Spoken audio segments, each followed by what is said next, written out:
Hello, everybody, and welcome back to another episode of the Blue Jay Way podcast with Chris May and Jack Ryan.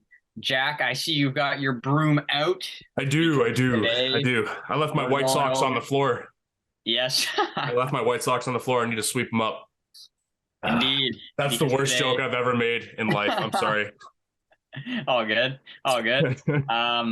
Yeah, because today we're going to go over the six-game homestand that the Jays just ended, I guess, on Sunday, which included a three-game sweep of the Chicago White Sox. We'll get into them in a little bit. Man, they stink. And then the Seattle Mariners came into town, and the Jays fared pretty well against them as well. But first, Jack, we'll start back on Monday. It was, Yeah, I believe, or Tuesday. I think it was Tuesday. Yeah.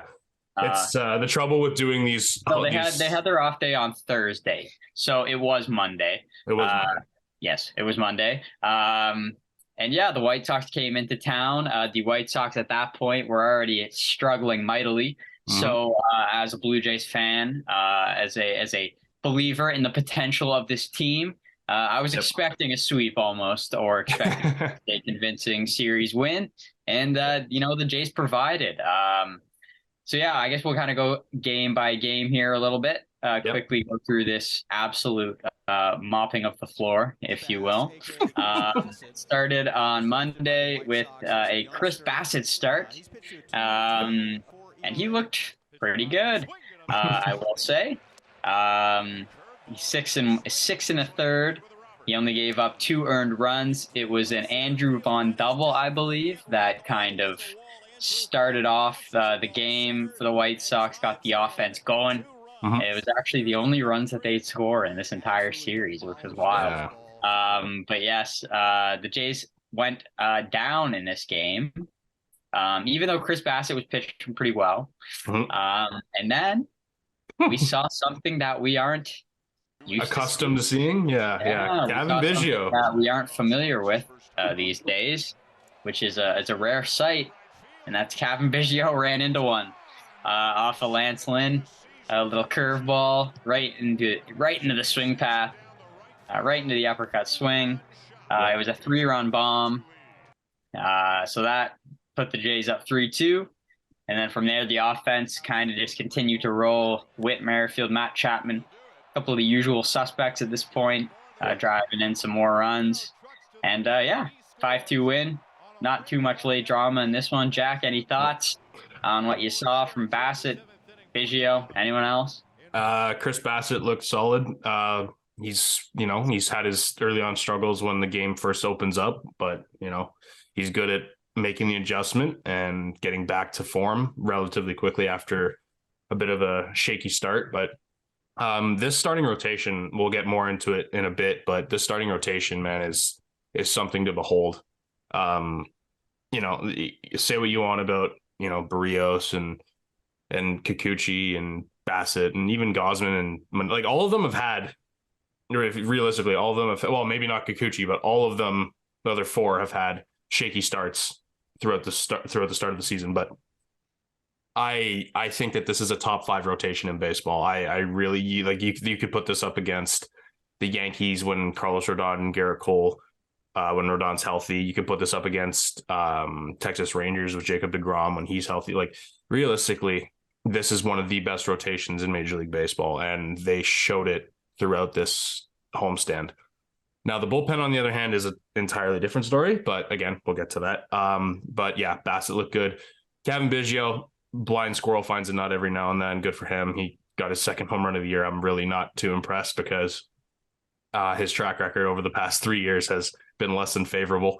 But hey, provided the winning RBIs, so I'm fine with it.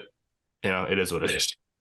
Yeah, he deserves a bit of credit, I guess, on that one. I like what you said about the rotation. The bullpen I agree with. But we'll get into the bullpen a bit more because they had a stretch throughout these games that was pretty incredible. Yeah. Pretty shut down. And I guess one more just a little note, even though it didn't really affect Chris Bassett too much as he left the start with some back tightness Mhm. after a pitch in the seventh. He kind of motioned to the dugout, and the bull or Schneider Yeah. and the trainer came out and took him out. But at that point, he'd already had a solid start, and it turned out to be nothing too serious. He would go on to make his next start, which will be the last game we talk about. And Yeah. then, Jack, this is where the stretch of domination kind of started in game two here of this White Sox series Yeah. with Jose Barrios on the mound. Now, this, I think you might have woken Jose up. It was either you or Randy or Rosarena because something happened here. And he, this was kind of his third start in a row here where he had some really, really good stuff. This was actually probably the best stuff we've seen him have, maybe as a Blue Jay in general. I'd argue that. This was a really, really, really strong start from Barrios. Yeah. The two-seamer was working really, really well, especially on the inside corner to the lefties. He was dropping the changeup down on the lefties. He had all of it working. He looked completely dominant. 7 innings, 9 strikeouts, no earned runs, and just 1 walk. It was an absolute masterclass, I would say, from a guy who really needed it, and we haven't seen this from him much. So it was quite refreshing. And yeah, I mean, the Blue Jays win this game 7-0. It was utterly dominant. The White Sox, I mean, they were completely lifeless from this point on in the series. After that Vaughn RBI hit in the first game, they were just completely out of it.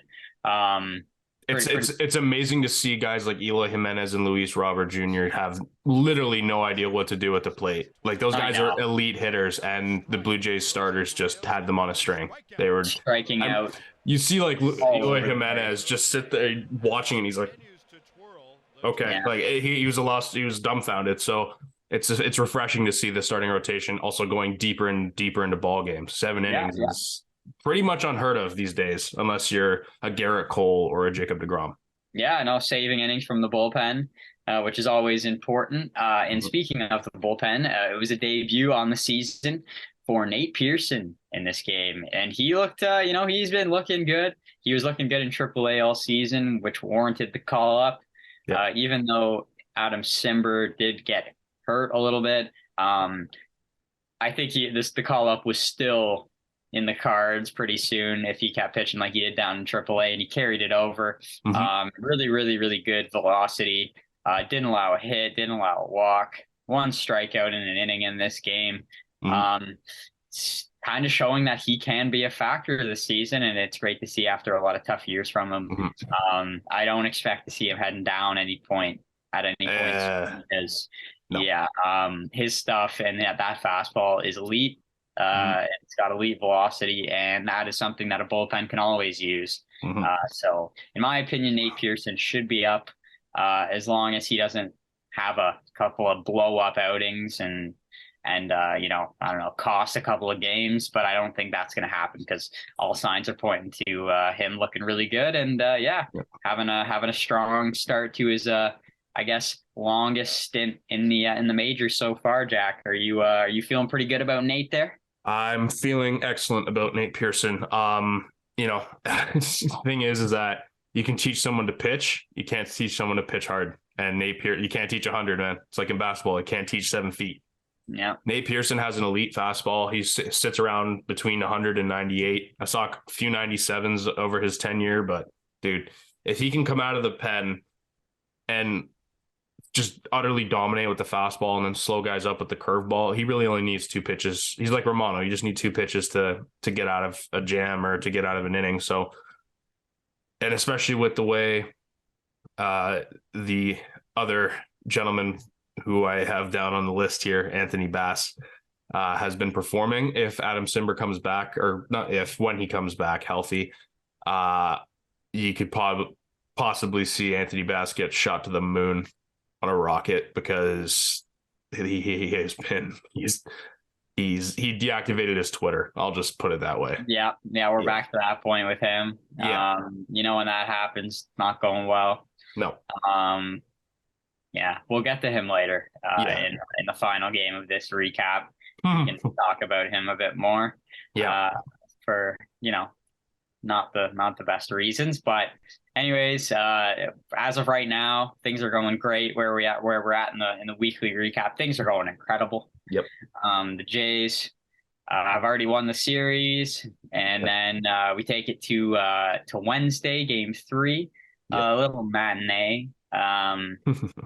Where the White Sox, once again, I don't even know if the series was more about the Jays being good or the White Sox just being the absolute biggest dumpster fire you could ever find in baseball. I'm going to say both. It's a combination of both. Yeah, it is. It is. You have to pitch well still. You have to be good. They are still a major league team, but man, they had no clue what was going on, man. No. Charlie Montoyo did not have the boys geared up and ready to go for this one. I tell you that.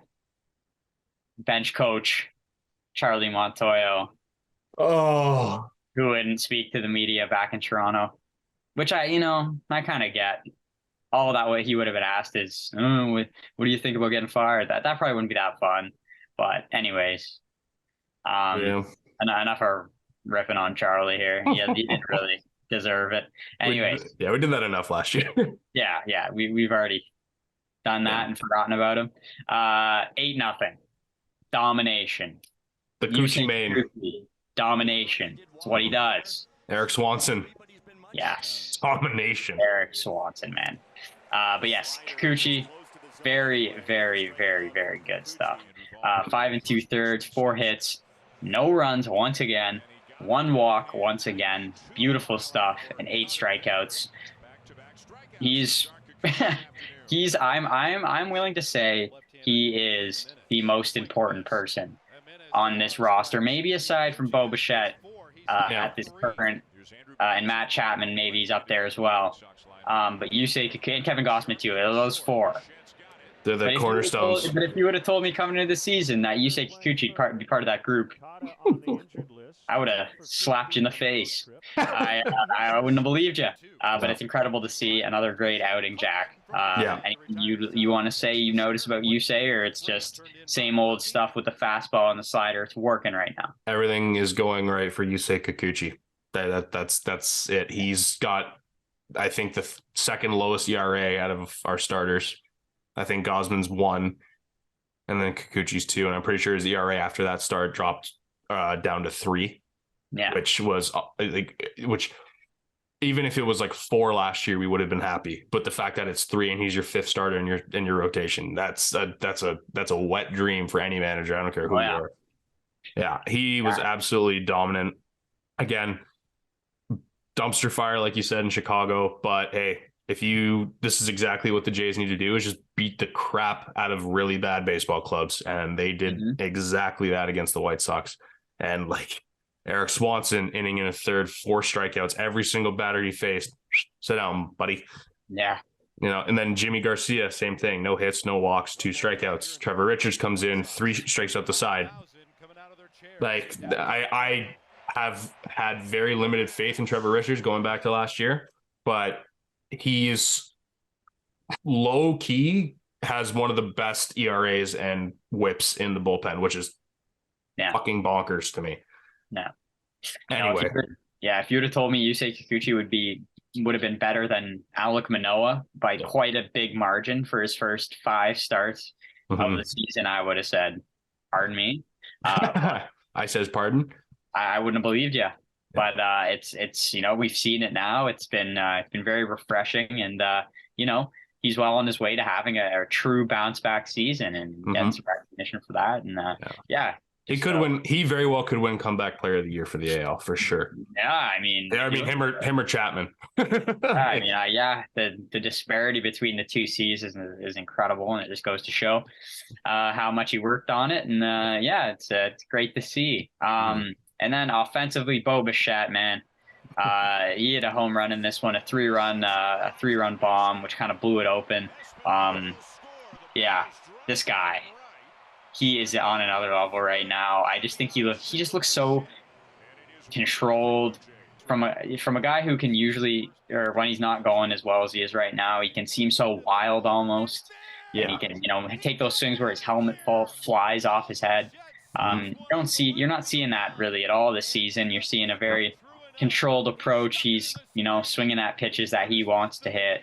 He's not chasing. He's not letting the pitchers get the best of him. And man, he's just on another level. We'll touch on him a couple more times throughout the Mariners series. Vladdy Jr., I see, Jack, that was a pretty cool moment in this game. Exactly 4 years after his major league debut. To the day.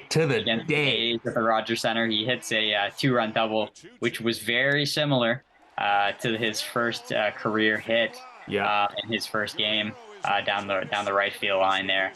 That was cool to see. And then Witt, 2-hit Witt, just keeps. I think 2-hit Witt is back.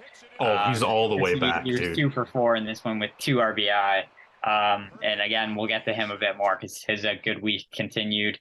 But man, it was just an absolute bloodbath, honestly, down at the Rogers Center against the White Sox.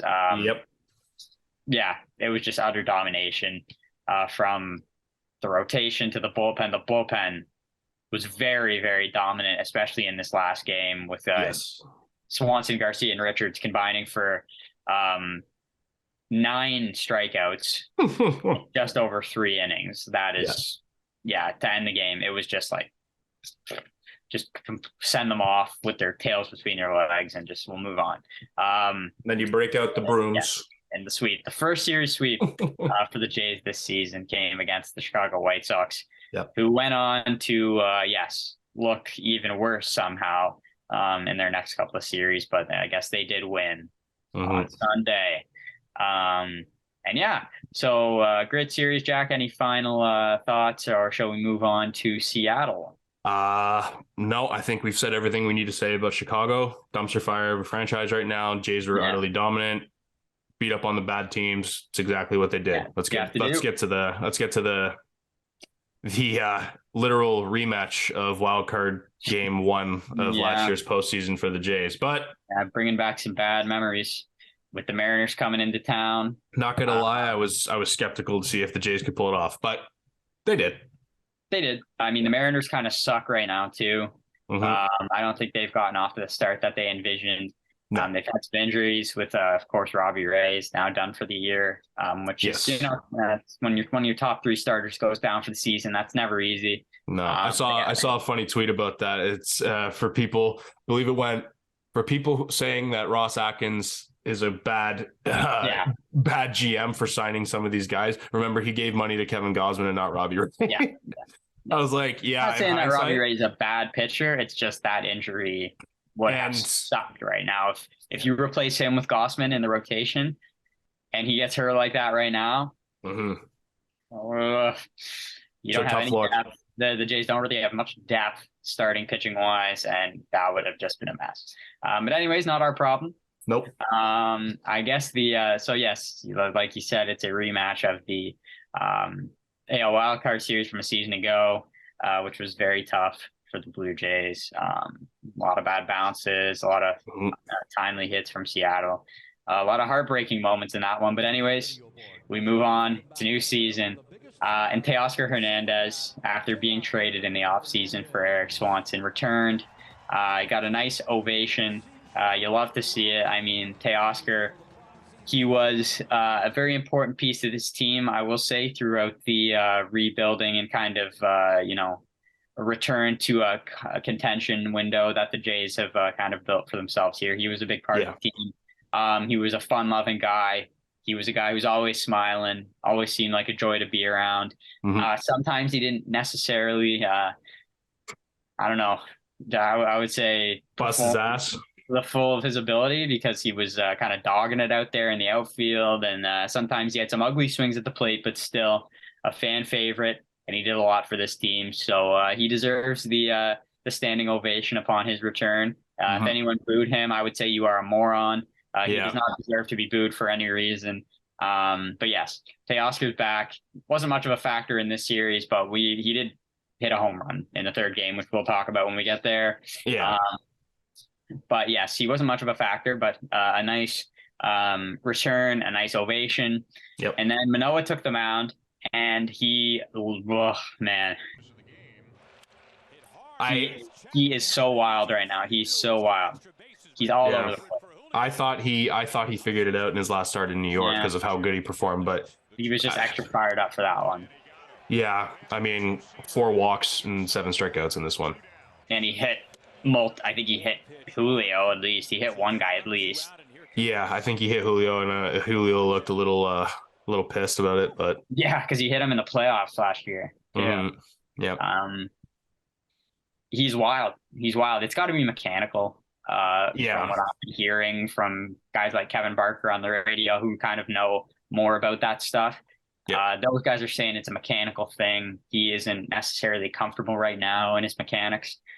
His kind of lower half isn't necessarily, He's not in sync. yeah, his lower half isn't kind of firing as it was last year. And he's kind of coming out of that delivery when he's done delivering the pitch and he doesn't know where it's going. And that's why he's missing high a lot. But hey, man, he battled in this one. He did. Still managed to go 5 innings. He did. You know, I just don't want to hear anymore. I don't want to hear, oh, his bullpen sessions look great. I want to hear, he's struggling right now and we're going to figure it out. Yeah, I know. Have to say his bullpen sessions look great.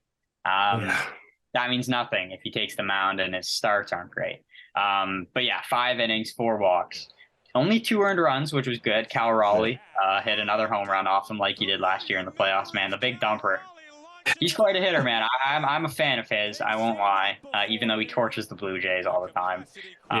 He's a good hitter. Manoah still had 7 strikeouts though. So he did give the team a chance to win. And they might have. We'll let you know in a second. They won. Yeah, 7 strikeouts, 2 earned runs, only 4. It's honestly astounding that he only gave up that much after kind of the trouble he was in. But yeah, he did, I guess, what all you could have asked after a really shaky start. And then the bullpen completely locked down. But we'll get into some offense and then come back around to the bullpen to close the game. Because Luis Castillo starting on the other side. This guy is dominant. This guy is incredible. This guy does not give up much.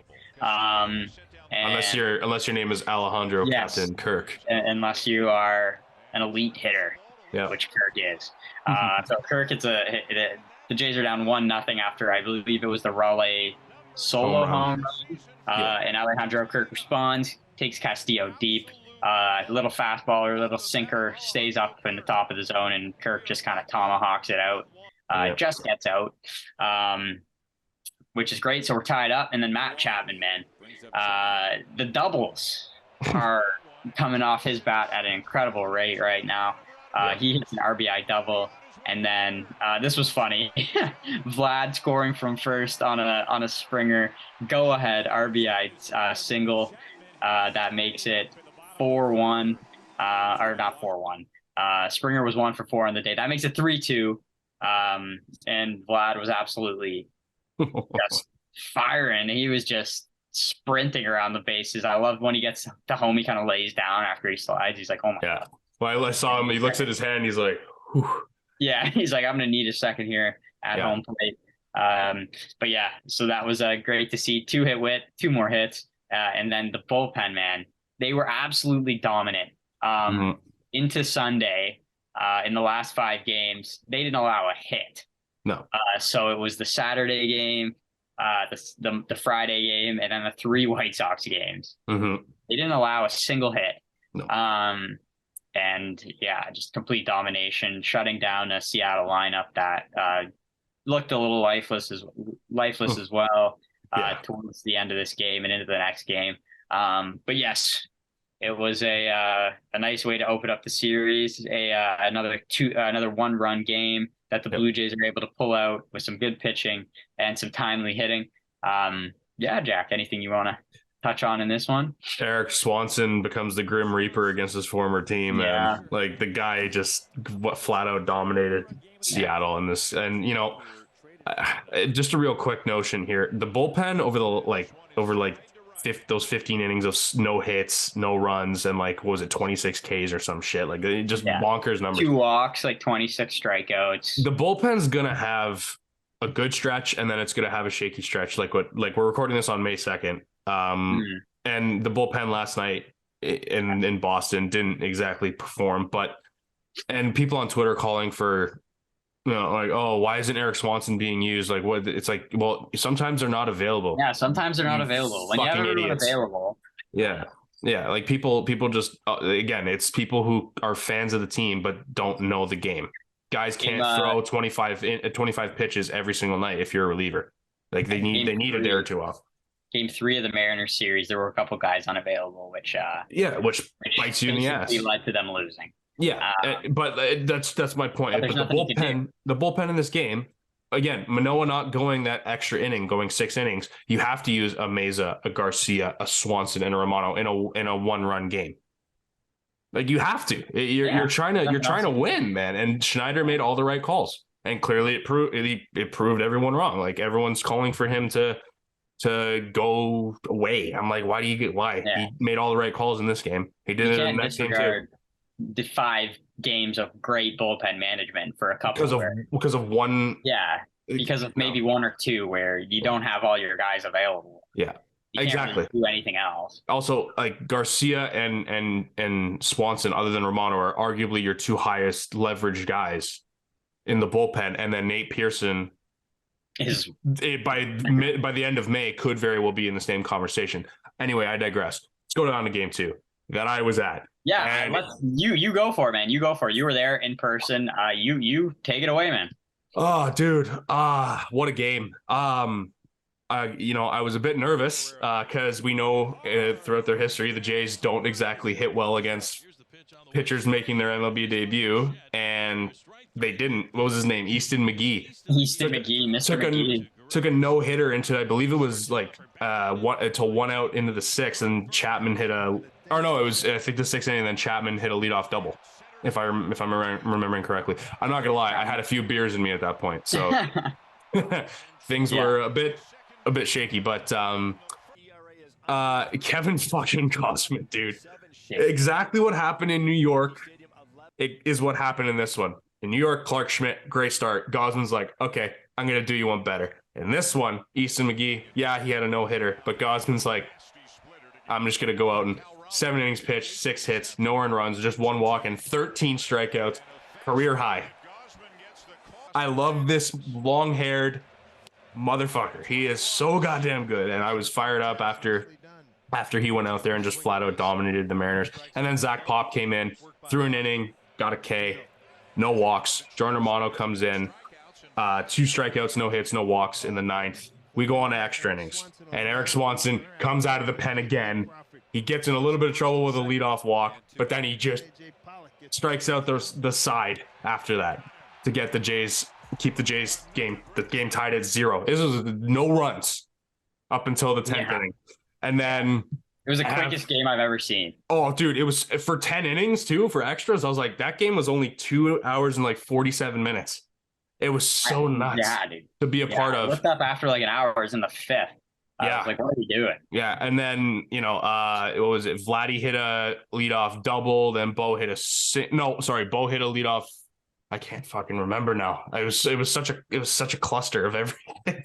I think it was the bases loaded and extra. Oh, sorry, right. Bo started off at second because he was the last out of the 9th. Then Vladdy hit a single.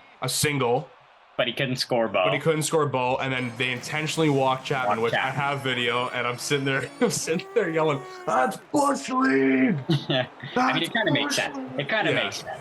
Because Varsho has been struggling.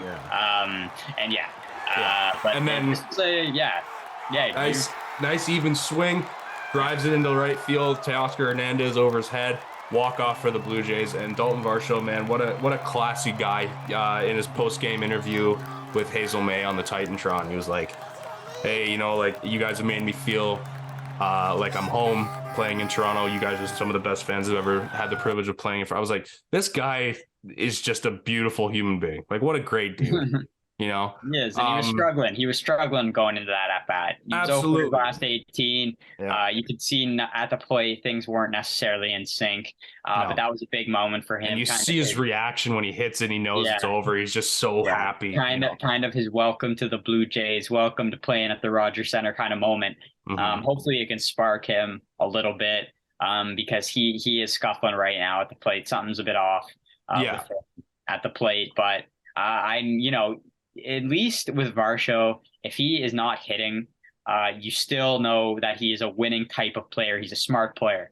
He's good on the bases. He's good in the defense. He's not going to hurt you. No. So that gives you a lot more kind of leash to allow him to figure it out at the plate. Because he's still a winning player and he does a lot of other things well. And when that back comes around, he's going to be a very, very impactful player. And I truly believe that he is going to figure it out. And just quickly on Gausman, man, it's like the biggest flex of all time. It's like as a pitcher, it's like, what's coming. I know what I'm throwing. Yeah. But you can't hit it. No, you can't do shit with it. You're not going to be able to hit it. The splitter, we've said this so many times now on this show, is just it's the best pitch in baseball. It's absolutely insane. Yeah. And now that he's got that low fastball working with it too, that just locks guys up. Yeah. The combination is perfection. Yeah. And he is on his way to getting Cy Young votes and potentially winning the thing because leads the league in strikeouts. Yeah, and if the Jays have a really good season and he's the main reason, pitching wise as to why, I could see him getting some love for Cy Young and potentially bringing this thing home. Yeah. Let's get into game 3 because we are running out of time here, Chris. Yeah. Let's just wild. I actually did this game at work, so I had a close eye on this game. Yeah. Let's just get the cliff notes for everybody. Basically, well, actually, a lot happened in this game, so we'll go over it for a couple minutes here. Okay. So Chris Bassitt in the top of the first gets absolutely hosed by the umpire, by the home plate umpire. Man, I mean, you could say a couple of the pitches were borderline. He had one on Jared Kelenic where he should have struck him out. He struck out the first 2 batters, had Kelenic rung up to strike out the side in the first, and the pitch was called a ball. I'm sure we'll put the video. You'll see it. Don't worry. You guys can be the judge of this pitch, but I've watched a good amount of baseball over my life and this year, and that pitch is called a strike. 99% of the time. Yeah. So he ends up walking Cal Raleigh, hits Teoscar, and then Taylor Trammell hits a grand slam off him, and he was pissed, and I get it because. I mean, he probably had to throw 14 to 15 to 20 more pitches in the inning, and he gives up 4 runs on an inning he thinks he should have been out of. It was frustrating. Schneider was getting on the umpire. Bassitt was throwing iPads, throwing cups in the dugout. I get it. I would have been pissed too. Yeah. But the Jays after that, they bounce right back. Matt Chapman double in the first inning. Drives in 2, and then Bo Bichette hits a monster home run off of Marco Gonzalez to make it 5-4 Toronto, 460 feet over the batter's eye in center field. Just a majestic home run, dents the wall out there. Yeah. Longest home run of his career. I think it was the second longest of his career. Second longest, is right. Second longest of his career, longest by a J this season. So yeah, the Jays are back, up 5-4. And then Whit Merrifield and the boys, not Whit Merrifield, Santiago Espinal and the boys continue to hit. They get the lead up to 8-4. Yeah, I know. It's looking like it's looking like we're gonna come on here today and have a perfect week in review. We're gonna have a perfect recap of the week. Was not the case. And the bullpen comes in. Chris Bassitt's day ends after that long first inning. They got to pull him after 5. Bullpen comes in. Trevor Richards throws a meatball. Teoscar, and we know what Teoscar does with those. Hit it to the opposite field, which is rare, but the pitch was just an absolute sitter right down the middle, like 93, 94. I don't know, just a meatball that Teoscar hits out. The crowd cheers for him. I don't know why. That was dumb. He got his flowers the first 2 games. I get the ovation before he's, coming back, but you don't have to cheer for his home run, guys. Fuck no. A lot of people are saying that was what turned the tide. Game. Turn the tide for the Mariners. Nice. Yeah. Nice. And then Anthony Bass comes in. And shit's the fucking bed again. And Anthony Bass without the B comes in, and he just gives Cal Raleigh a fastball right down the middle as well. Probably the guy in this lineup, because they didn't have Ty France and Julio on this day. Actually, it might have been Zach Pop who gave up the home run to Cal Raleigh. He gave up the second home run to Cal Raleigh. Oh, that's right. He hit 2. Cal Raleigh hit one off of Anthony Bass. Mm-hmm. A 2-run shot to make it 8-7. Mm-hmm. But it's okay. Still have the lead going to the ninth. But we don't have our closer because he pitched, or Swanson, because they both pitched the previous 2 days. Yeah. So Jimmy Garcia comes in, try and close it out. And J.P. Crawford with a clutch single with a runner on second. Which, by the way, the umpire squeezed Jimmy's nuts again because it was strike 3 on the outside corner. This one wasn't as bad as the Bassett one. This one was. Here's the line. Probably a ball. Here's the ball. Right. Here's the line. Here's the ball. But the thing about this the thing about this one is it was a weird breaking ball. It was a slider. Yeah, it was a slider. Yeah, and it was like a slider where you'd never put a slider. Yeah, really. So I get that one a bit more. When I was watching it at work, I thought that's probably not going to get called, and it didn't. Yeah. Just because of how the pitch kind of looked coming in. Anyways, so we're tied up 8-8. And then we go to extras, and the big dumper again just ruins us with a 2-run shot, and the Jays can't score a run. We almost had the perfect week in review, but it's still okay. Taking 5 of 6 on the homestand is nothing to kind of scoff at. It's pretty impressive week. Jays end the month third in the AL East by only half or a game and a half. I mean, this division's fucking stacked. You're basically doing all you can do. I mean, you're winning a lot of games. You're hanging in there. You're just hoping that the Rays come back down to earth and the Orioles schedule picks up here. They've been playing absolutely nobody for the first month. So we'll see what the Orioles are made of more in the next couple of weeks. But yes, the Jays end the month on a high note, I would say, taking 2 out of 3 from the Mariners and tied for the White Sox. Yeah.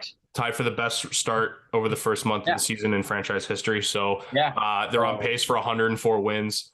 I know it's nothing to complain about, really, but a couple of things that can be tweaked, and it's a process. It's a process. Exactly. It's 162 games. Yeah, a long way to go. We stressed in the offseason how important the start was for the Blue Jays, and all in all, looking at the whole month in total, it's been pretty solid. And last week was a very good homestand, with a lot of good pitching, a lot of timely hitting, and guys were performing. So yeah. I think that just about does it. Yeah. That was. Guys, like, share, subscribe. We're on Spotify and YouTube. You guys are well aware at this point. One more thing before we head out, though, Chris. I do want to say, as of today, it's May 2nd. Last night, Canada lost an icon. Rest in peace, Gordon Lightfoot, 84 years old. One of the greatest Canadian artists of all time. I'm a big fan of his music, Chris. I'm sure you were as well. I'm sure you heard him growing up from your folks. Legend. Also, funnily enough, the Leafs made it to the second round of the playoffs. So who cares? Nah, we watch baseball here. Jack and I are both hockey fans, but not Leaf fans. No, so. Exactly. Happy for you guys in the Leaf pile. It's been a long time coming. I'm sure it was tough. So anyway, folks, take it easy. For Chris May, Jack Ryan, have a good one.